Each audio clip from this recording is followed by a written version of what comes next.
Do you ever feel overwhelmed by the ever-changing world of technology? Tech It Out can help make some sense of it all. Breaking down geek speak into street speak, technology columnist, author, and TV personality Mark Saltzman covers consumer technology each week for every listener. Mark tackles the latest news, reviews, and how-tos to help you understand what's hot, what's not, and why. Hey everyone, welcome to Tech It Out, episode 213. Hope you're having a great weekend so far. It was a big week with Apple's announcements on Tuesday, of course, which I'll give you a quick summary about in a moment. But this hour, we have 3 awesome interviews lined up for you. We're going to hear what it's like to work at Amazon in a tech career and how you can apply yourself, even if you don't think you're qualified. Also, if you love your pets, and of course you do, we're going to hear all about Vetster, a high-tech way to visit a veterinarian. And book lovers, we're going to get the skinny on legible.com, a new and versatile way to read your ebooks. All of this and more on Tech It Out, powered by Asus for those in search of incredible, which I'll tell you more about shortly. But first, Apple unveiled a few new iPhone 13s on Tuesday at its virtual event called California Streaming. The new devices feature a new look with an advanced camera system, of course. There's a smaller notch on the front. It's about 20% smaller than before. There's an updated processor called the A15 Bionic chip, longer lasting batteries, which is important, and more storage, starting at 128 gigabytes and going all the way up to 1 terabyte, or about 1,000 gigs. That's a lot, and I think that's ideal for those who shoot photography, videography. These new iPhones come in 5 new colors: pink, blue, black, white, and red. I'm getting one to play around with on Monday, but it doesn't seem like there's anything too substantial here from what I've read. I am, though, excited about getting my hands on the new Apple Watch 7, including a larger model with a bigger screen and longer battery life. Plus, there's also a pair of new iPads as well. I get more into depth on these new Apple products on social media. It's Mark Saltzman, MarkSaltzman. But that's your quick update on Apple's annual reveal the other day. All right, now let's officially kick off the show with our first interview. Wouldn't it be cool to get a sneak peek behind the curtain at one of the biggest tech companies on the planet? We're now going to learn what it's like working at Amazon, in the tech space, in fact, behind the scenes with our next guest. And how do we get more people into tech jobs to make sure they're qualified to take those jobs with more STEM studies for students, science, technology, engineering, and math? Joining us on the line to discuss is Halston Kreitz. She is a senior software development engineer at Amazon, and she's also instrumental in the Amazon Technical Academy, or ATA, which we'll also learn about. Welcome to the show, Halston. Hi, Mark. Thanks for having me. Before we get into the nitty-gritty, tell us a bit about yourself and your work at Amazon. Sure. So you mentioned I'm at Amazon. I've been there for a little over 9 years now, which is super crazy to say, considering I left high school without the slightest idea of what computer science was, or that software engineering was even a job. So I stumbled upon it in college because I had to take some computer science classes to get my BS. And I absolutely loved it. I ended up going to get my master's in computer science and joining Amazon as an SDE right out of grad school. But I knew that I wanted to help bring more awareness and accessibility to computer science. The fact that not knowing it existed could have led me to not having this job, or for any kid to not end up as an engineer because they don't know about it is a pretty bad reason. So I started volunteering in high schools through various organizations to teach computer science classes and mentor students about 7 years ago. I thought it was super rewarding, showed me how much I loved being in a classroom and helping people learn. So I was super fortunate that an opportunity came up at Amazon about 4 years ago to create an internal technical academy. And so I jumped at the chance. So I've been designing and building, iterating on curriculum, delivering instruction, and building software to help our program scale now. Very cool and very impressive. And I'll ask you more about the ATA, or Amazon Technical Academy, in a moment. But it's funny, when people think of jobs at Amazon, they probably visualize a courier, driving a truck, or maybe someone in the warehouse. But talk to us about what it's like to work in tech at Amazon and what that job entails specifically. Yeah. So people might imagine me sitting in front of a computer screen all day in an office, and they're not totally wrong. Some of my time is spent in front of a computer screen writing code. But I think what people don't realize is how collaborative it is to work in tech. And specifically at Amazon, you work on these really small teams. We call them 2 pizza teams. So a team no bigger than what 2 pizzas could feed. So you're working really closely with this handful of other engineers and also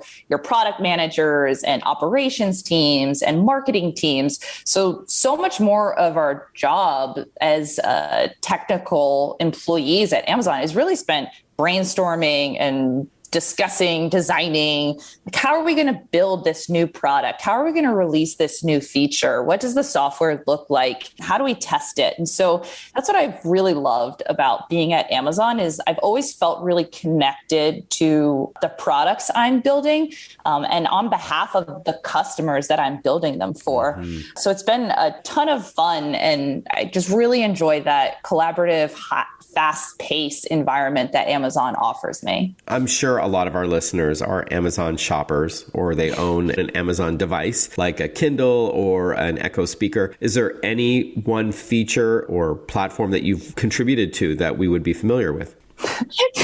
Probably wouldn't like my answer because it's ads. Okay. Yeah, but that's useful. I know people roll their eyes at that, but I don't want to be delivered an ad that's not relevant to what I'm not interested in. Absolutely. And our vendors are our customers too. And so we've been able to provide them with a lot of self-service advertising tools that help our smaller vendors on Amazon get their products recognized and bought. Yeah, important work. And talk to us about Amazon's initiative. I understand they're looking to hire more than 40,000 tech and other corporate jobs in the US alone, right? Yeah, one of our leadership principles at Amazon is to be customer obsessed. And we're seeing an unprecedented customer demand. We are obsessed with meeting that demand and continuing to deliver the exciting new products that people expect of Amazon. And so in order to do that, we need to hire more people to support these businesses. So that's why we're recruiting for these roles and also investing in our current workforce and those who want to come to work at Amazon so they can take these next steps in their careers. Awesome. That's where teams like mine are really focused is helping the internal Amazonians grow their skills in order to become SDEs. Sorry, what's SDEs? Software development engineers. Okay. Thank you. Sure.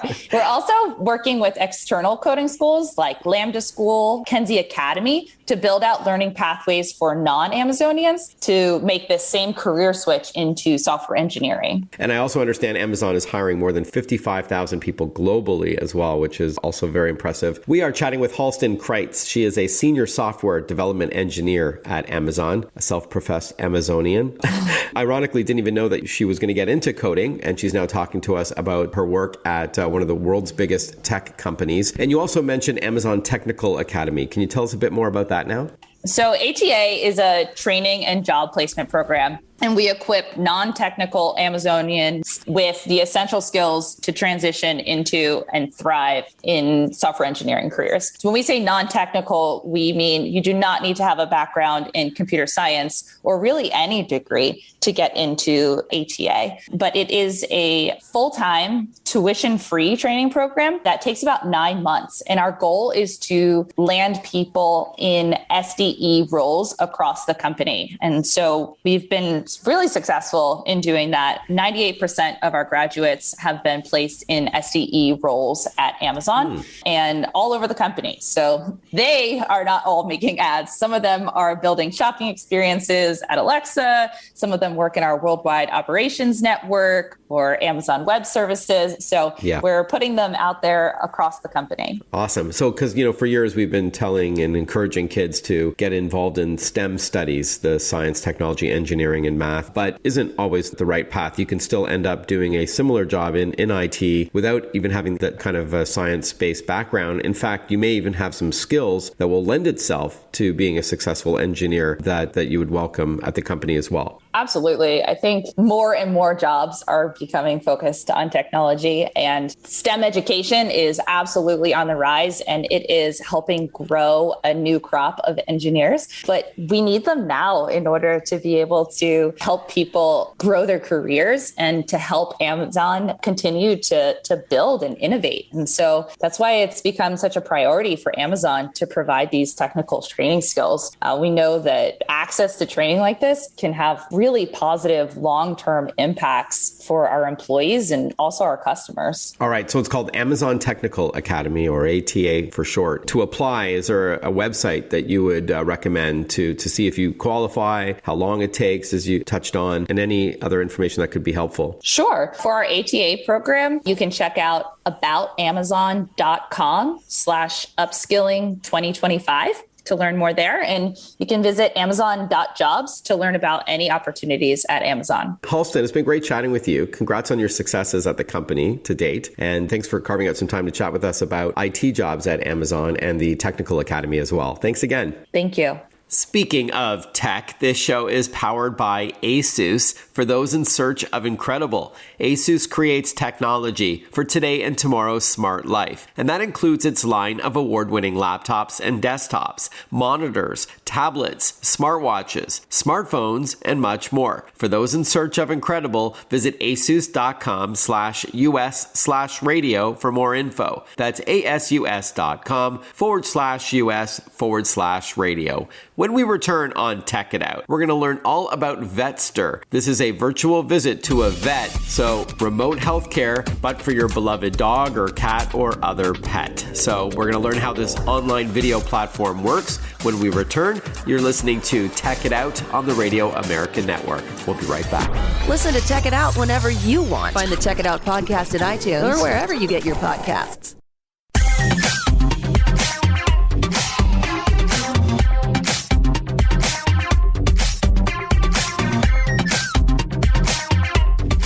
Hey everyone, you're listening to Tech It Out. If you own a pet, you're going to want to hear this next interview, as we're now going to learn about Vetster, billed as the world's fastest growing veterinary telehealth and pet care marketplace, and all the advantages that a virtual visit to a vet offers opposed to an in-person one. Joining us to chat is Mark Bordeaux. He's CEO and co-founder of Vetster.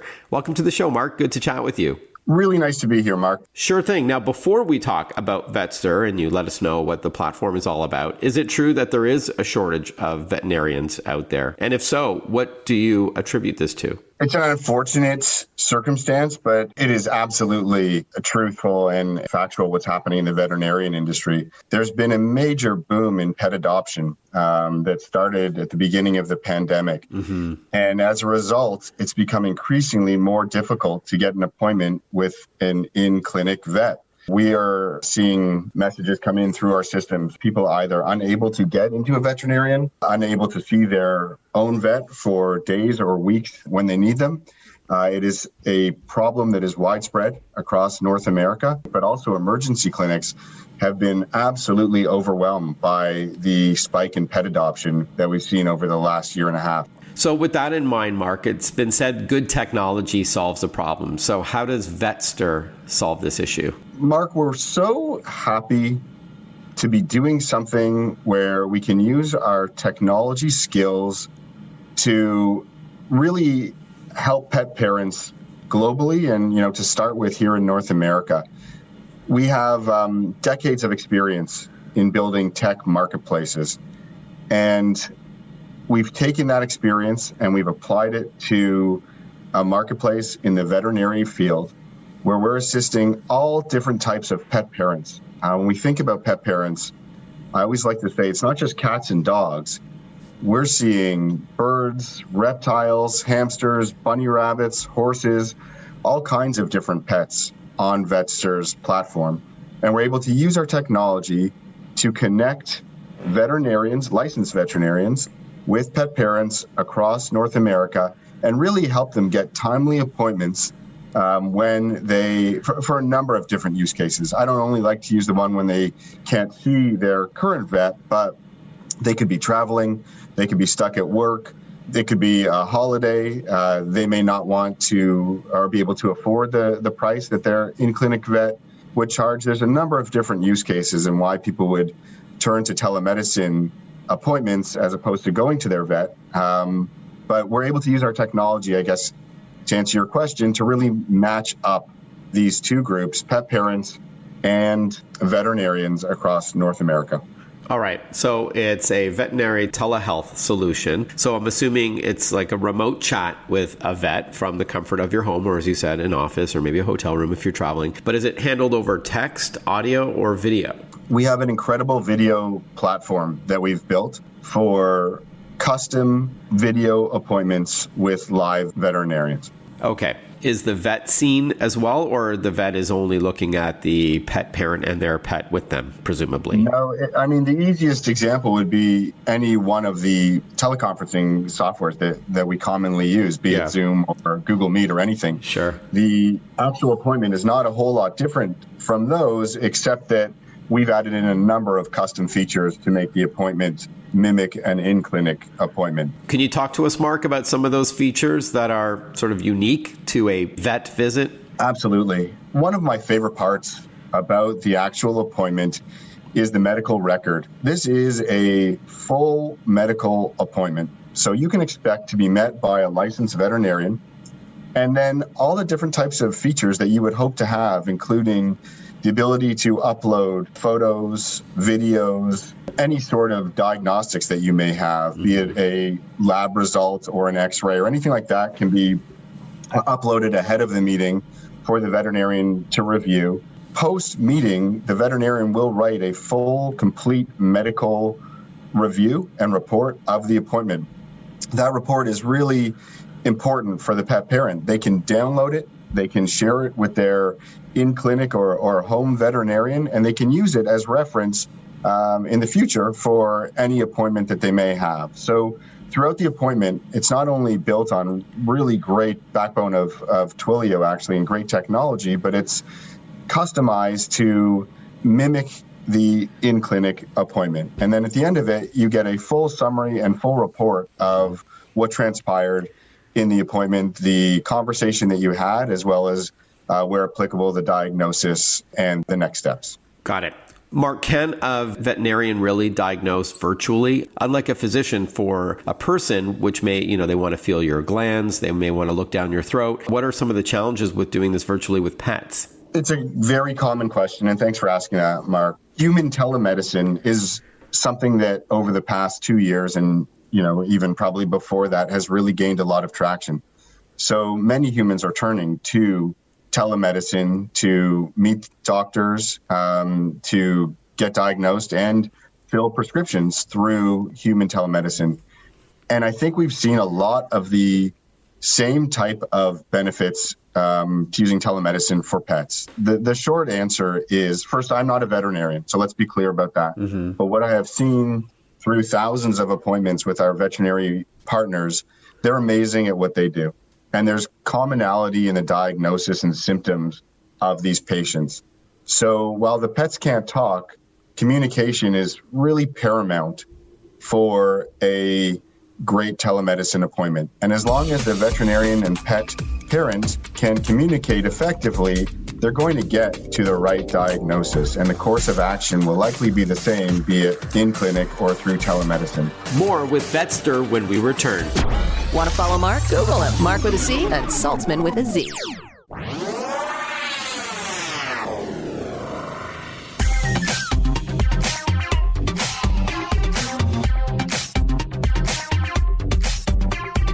Breaking down geek speak into street speak. This is Tech It Out. Tech It Out with technology columnist, author, and TV personality Mark Saltzman. Welcome back to Tech It Out, everyone. We are talking with Mark Bordeaux, CEO and co-founder of Vetster. We're learning about this veterinary telehealth solution, as well as a pet care marketplace, which we'll learn more about in a moment, and all the advantages that a virtual visit brings to the table. Before the break, I was asking you if you really can properly diagnose a pet virtually without a vet actually doing all the vitals and holding the pet and looking at it. And you were making the case before the break about all the things you can do with a video chat. Maybe you can expand a bit more on that. We see thousands of cases on Vetster, and again, all sorts of ailments through all sorts of pet species. everything from UTIs to ear infections, rashes, coughs, sneezing, nutrition, training, gastro issues. The symptoms that we can treat are certainly in the hundreds. And our licensed veterinarians are incredible at being able to diagnose the symptoms and then provide a really strong course of action. Now, obviously, telemedicine has its limitations. So we're not a place to come if your animal has a broken leg and you want that diagnosed, or if there's something of a very serious nature like that absolutely needs to be seen physically and in person. But in most cases, we are able to treat the patient, and we are able to diagnose and provide a very strong course of action for the pets. And you know what? A really good analogy for it is pediatric care. So parents with their babies that go in to see doctors, the babies can't talk. And so it's the parents that are describing the symptoms that they're seeing with their newborns. And it is not that different than taking your pet to a veterinarian through telemedicine. And what if the pet needs medication? Great question. So we have just launched our own Vetster RX platform. In geographies that allow for it and where regulations permit, Vetster can provide you with a prescription that can be filled on our site. We have launched Vetster RX in the US only right now, and we plan on launching it in Canada very shortly. But on our platform in the US, you're able to see a licensed veterinarian, be diagnosed, and get a prescription. And again, I must say where regulations permit. It's not available in every state throughout the US, but where regulations permit, we're able to do that. In Canada, we're still able to prescribe. It's just not through the Vetster RX program. It is a little bit more manual of a process in Canada, but we are able to provide. And I'm assuming that the veterinarian that you're connected to doesn't need to be in your specific city or state or province. It can be anywhere, right? Depending on what type of appointment you need, you are correct. If you're looking for a diagnosis and prescription, you're going to want the veterinarian to be located within your state, country, or province. If you're looking for a general opinion and general guidance, and let's say something like nutrition, then you're absolutely right. You can have a veterinarian from either country in any state or province take that appointment. The platform is available 24/7. We see patients on holidays, on weekends, evenings, depending on how late you need an appointment with Vetster licensed veterinarian. You may have your wait times will differ. If you're looking for somebody at 2 a.m. or 3 a.m, you may have to wait a couple hours for your appointment to actually take place, but you can use the platform to actually book your appointment and get the veterinarian all the information they need ahead of the appointment so that everyone's prepared. Got it. And then finally, how much does Vetster cost? Do you price your platform per visit, like an a la carte model, or is it more buffet style, like an all-you-can-eat subscription model, like a monthly cost? We will be launching our subscription program in September. So we're very excited about that. Today, this is a pay per appointment model. You're able to browse through a number of different veterinarians. You're able to read reviews about them. You're able to view their license information, the years that they've been practicing for. You're able to see a description of a little bit about them and what species they specialize in or what languages they speak. And you really get to shop for the veterinarian that meets your needs. So the veterinarians themselves are the ones that are determining how much they charge per appointment. Generally, appointments start as low as $50. Is that for a specific amount of time? Generally, our appointments run in the neighborhood of 15 minutes or less, but we do allot additional time as required. Okay. And then the best website is vetster.com. And then you can just search for the word Vetster, Vetster, at the App Store for iPhone or iPad, or the Google Play Store for Android devices. Mark Bordeaux, great to chat with you. Thank you again. We really appreciate the opportunity to be on here. It's my pleasure. And I know how many listeners have pets that they love and adore, and they want to learn about things like this, a virtual visit to the vet. And for those who love to read, after we take a break in a moment, we're going to learn about legible.com. This is a new way to read using your web browser, but we're going to hear what makes this platform unique compared to regular e-readers. So we're going to learn all about that. But since we have a couple of minutes left in this block, I would like to remind you that I'm on social media. If you want to come by and say hi this weekend, it's Mark with a C, SALTZMAN. And as you may know, I write a tech tip of the day, a little way to get more out of your tech, a little hack, something that you may not know that could save you some time or money or aggravation with your favorite devices like an iPhone or your smart TV or something like that. I also link to articles that I write. One of them I wrote last week was on the retro craze. So what's old is new again. So I mentioned how in the 70s we had turntables, in the 80s we had stand-up arcade machines, and in the 90s the introduction of the flip phone, but they've all come back in 2021 with a high-tech twist. So in this article, and you could just do a search for Retro Rocks and my name, I looked at how turntables are making a comeback with the House of Marley, but now with Bluetooth. So you can wirelessly stream your vinyl to a nearby Bluetooth speaker or a soundbar or what have you. Arcade cabinets are now getting trendy in the home, replicas of the stand-up arcades that don't require quarters now, but you can play your favorite games like Pac-Man or Frogger or Galaga for a couple of $100 in a huge cabinet with other games built in as well. There's also virtual pinball tables, which uses a giant screen instead of a real silver ball and real flippers, but they look like the real deal and they adhere to proper physics and all that, but you can change from one of like 22 different table designs, which is really neat. And then for flip phones, Samsung just released its Galaxy Z Flip 3, which is all one screen now. You can slip into your jeans or into a small clutch purse, but then it expands to an over 7-inch device, a big Android phone to play games and surf the web and all that kind of stuff. So I hope you like that article called Retro Rocks, and you can see it on social media. All right, when we return, we're going to catch up with legible.com. For book lovers, it's an ambitious platform, as you're going to hear after this short break. You are listening to Tech It Out on the Radio America Network. I'm your host, Mark Saltzman. We'll be right back. Breaking down geek speak into street speak. Check it out. Hosted by Mark Saltzman.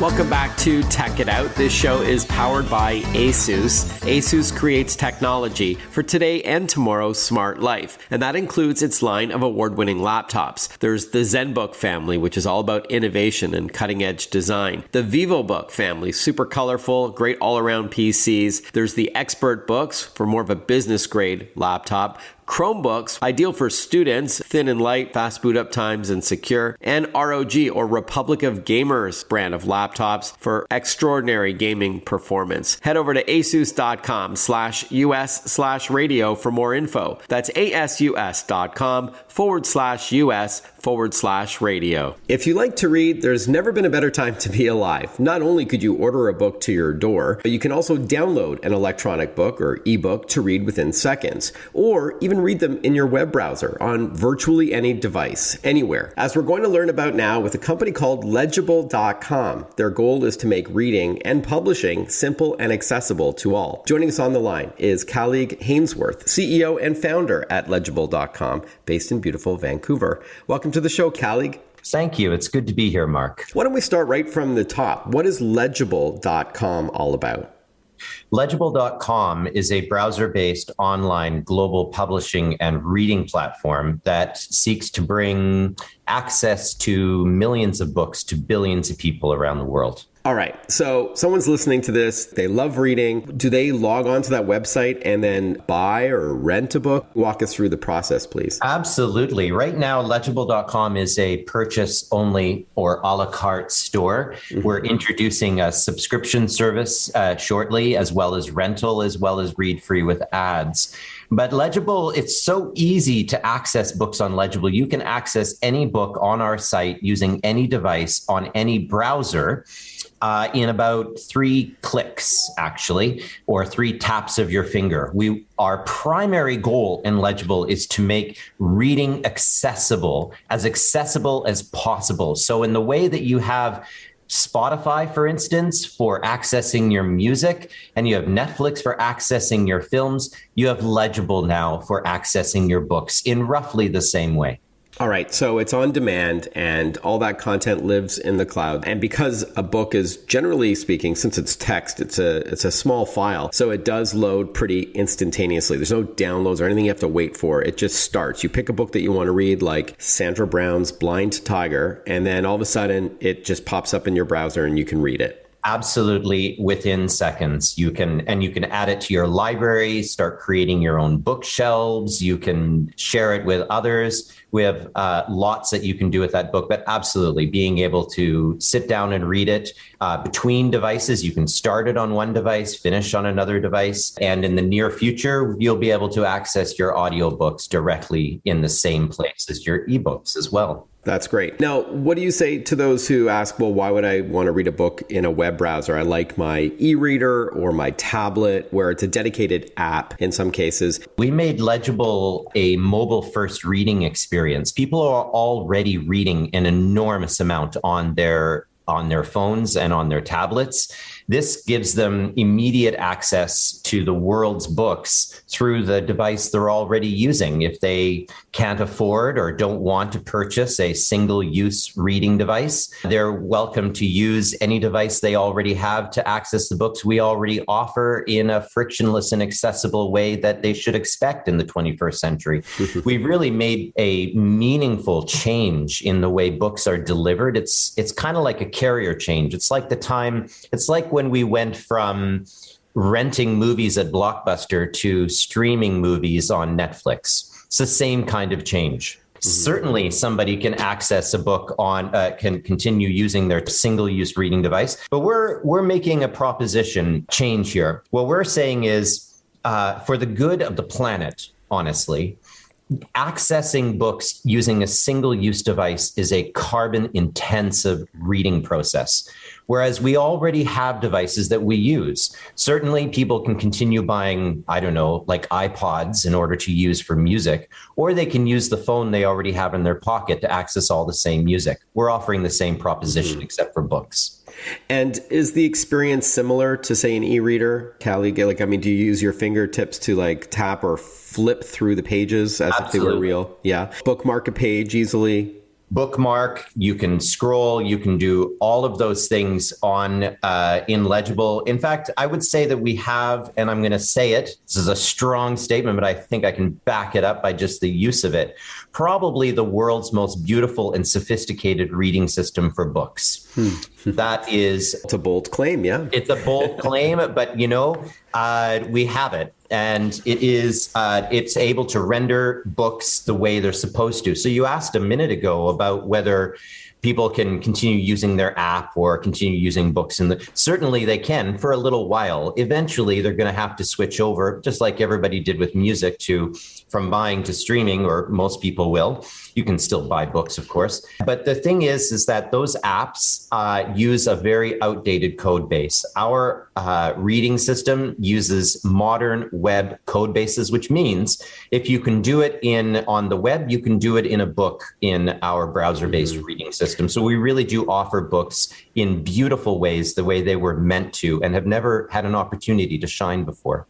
And I'm sure, with an app, you have to download an updated version of that app for some new features. But when it's a web-based platform like legible.com, you can do all those changes in the back end, and it's invisible to the user. It's invisible to the user, and it also means you can use it in any country you happen to find yourself in the world. We're not relegated to an app store ghetto. We are wild on the World Wide Web, actually. We're going to continue learning about legible.com when we return. Stay with us. Follow Mark Saltzman on Facebook, on Twitter, on Instagram. Listen to Tech It Out whenever you want.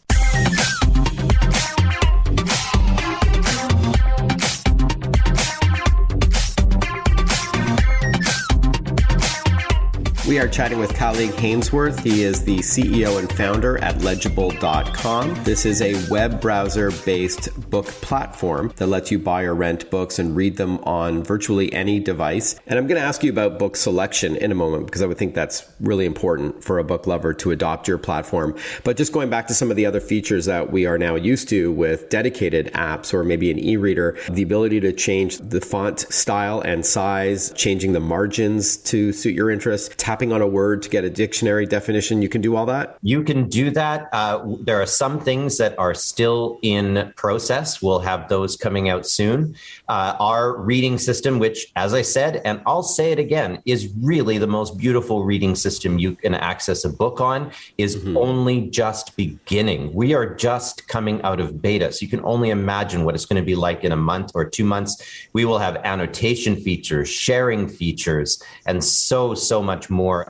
So if you do look for a book, I'm assuming you can either browse by the kinds of books you like fiction, nonfiction, or do a search. But how many titles are we talking about here? Does it compete with some of the bigger, more established platforms? That's a great question. We have just about 5,000 to 10,000 books being uploaded onto Legible every single day of the week. By the end of this year, we will easily be the third or even the second largest book platform on the planet. So as we go, more books are being added all the time, and we will have well over 1.3 million books at some point in October or November. So you can imagine knowing how many books we have on the site is not possible given how many books are being brought on the site. So on a daily basis, if the book isn't there yet for you, let us know. It'll likely be on there very shortly. And certainly by the end of the year, every book you could ever want from around the world will be available on legible.com. All right. And that does include like the latest New York Times bestsellers, that kind of thing? Absolutely. That's right. So we have agreements and contracts with the major publishers around the world, and more every single week. So chances are the book you're looking for will be there. But as I said, if not, it won't be long until it is. And you hinted at the option to read for free, but with ads at some point. I think a lot of our listeners would be up for that if it meant that they wouldn't have to buy the book outright. But are there books currently now that are free? And if so, are they all the classics? Absolutely. I have kids, school-age kids, and they're already using and setting up their Legible accounts to have all of the books that they need to read in school, in their English departments and philosophy school classes and so on. So people now can go on to Legible, create an account or not actually, and start accessing the free books immediately that we have. And we have thousands and thousands more on their way. It just takes time to do epic things, which is what we're doing. Finally, if most books aren't free, is the price comparable to like a Kindle or a Kobo or an Apple Books, that kind of thing? Absolutely. So our prices are not determined by us. They're determined by the publishers, and they're the same ones that put their prices on the other platforms or the device dependency platforms like Kindle and Kobo. However, we are continuously monitoring the prices of our books, and we're always looking to bring the prices of our books down. Now, there are 4 ways over the course of the next 3 months that people will be introduced to access to books. The first that we have on offer right now is purchase. Anyone can purchase a book. It goes into your library. You can have immediate access to it, as well as our free books as well. Secondly, we are introducing a real game-changing and really world-first subscription service in over the next month and a half, which means that anyone for a low price of $14.99 a month can access every one of Legible's books, which we will be curating and providing top-level merchandising so people can discover the books easier. Following that, we'll be offering books for people through a rental fee. You can rent books for 3 days or 7 days or 1 month. And then finally, as you mentioned, we are offering partner-supported reading, which allows people to access their books with advertising the same way people access music on Spotify. They'll be accessing books on Legible through our partner-supported reading. All right. Well, this is really exciting. I'm eager to check it out myself, legible.com. Callie, great to chat with you. Thanks so much for your time. Thank you, Mark. It's been a joy. Hey, thank you for tuning in to Tech It Out, everyone. I hope you enjoyed this program. We spoke with Legible, Vetster for pets, and Amazon about tech jobs that you may even qualify for, even though you might not realize it. Thank you again to ASUS for those in search of incredible. ASUS is the title sponsor on this program, and they have been since Tech It Out launched in July of 2017. And I usually end off the show with a reminder to properly back up your important files. If there's one piece of email I get get from Tech It Out listeners. It's that something happened to their computer and they did not back up. So at the risk of sounding preachy, perhaps pick up a Western Digital external hard drive, a SanDisk, thumb drive, something. Thank you for tuning in to Tech It Out, everyone. Have a great rest of your weekend, and I look forward to catching up with you next time for another episode of Tech It Out. Be well. Bye-bye.